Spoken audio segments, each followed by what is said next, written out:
Mambo ni aje mpenzi wa burudani, na matumaini yangu kwa mzima. Leo bado tuna story ya Gigy Money. Gigy ni mgonjwa na uongozi wake au management yake ilisema na ikathibitisha hilo kwamba ni mgonjwa. Sasa leo nitaongelea maisha yake kwa ujumla. Kwanza, jina lake halisi Gigy ni Gift Stanford Joshua. Alianza maisha kama msichana wa kawaida wa Kitanzania, akipitia changamoto nyingi kama ilivyo kwa mabinti wengi waliokulia katika familia za kipato cha chini. Lakini tofauti na wengi, Gigy alijua jambo moja mapema. Alitaka kujulikana, alitaka sauti yake isikike hata kama itahitaji kuvunja unafiki wa wanajamii. Alianza kujulikana si kwa kutoa nyimbo, bali kwa tabia yake ya kujieleza bila uoga, na mitindo ya mavazi na maisha ambayo wengi waliona kama ya utata. Mitandao ya kijamii ikawa jukwaa lake la kwanza, mahali ambapo alijipambanua kama mtu asiyeishi kwa kufuata sheria za jamii, bali kwa msukumo wa nafsi yake. Alivutia mashabiki zake kwa mchanganyiko wa ushawishi, ukatili wa lugha na ukweli ambao aliusema hata bila kuogopa kamera. Lakini baadaye Gigy, muziki ukawa kipaumbele chake kikubwa. Gigy akaingia rasmi kwenye game la muziki wa Bongo Flava akiwa na lengo moja tu, si kutoa nyimbo bali kutoa maisha yake kupitia nyimbo hizo. Akiwa na sauti yenye hisia na maneno ya moja kwa moja, alianza kuchora njia yake katika tasnia iliyojaa majina makubwa ya wanaume. Nyimbo kama Papa, Gigy na Chombeza zilimweka kwenye rada ya burudani Tanzania, si kama msanii tu bali kama nembo ya mwanamke anayeishi bila uoga. Lakini mafanikio huu hayaji bila bei. Gigy alipitia mahusiano ya kuvunjika, kashfa, mitihani ya kimapenzi, ugomvi wa mitandaoni na wakati mwingine hata kushambuliwa na vyombo vya habari. Alizungumziwa kama mtoto wa kiki, lakini ndani ya yote aliendelea kupiga hatua kimuziki, kibiashara na hata katika kujenga jina lake kuwa brandi. Aliingia kwenye reality shows kama Wife Material wa Eric Omondi, akazua gumzo Afrika Mashariki, akaongeza wafuasi na maadui pia kwa ujumla. Licha ya migogoro ya mara kwa mara na wasanii wengine kama Mbalulu, Shilole na Zuchu au hata kushtakiwa kwa maneno au matendo kwenye stage, Gigy hakuwahi kujificha.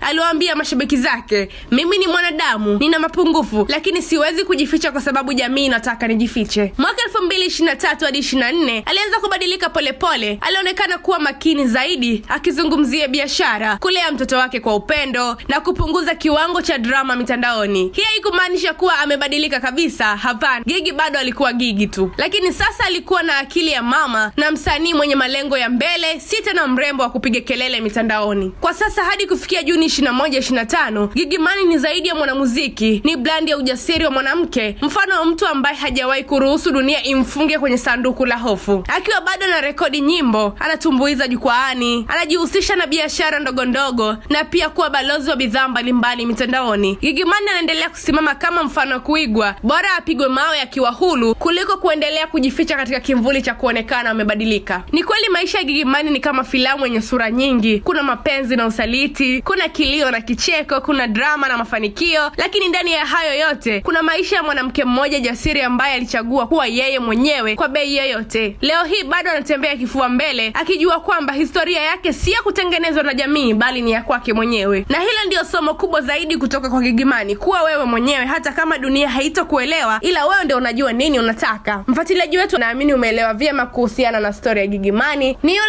the only queen Rahma Bilali hapa naongea. Tukutane wakati mwingine na kwaheri.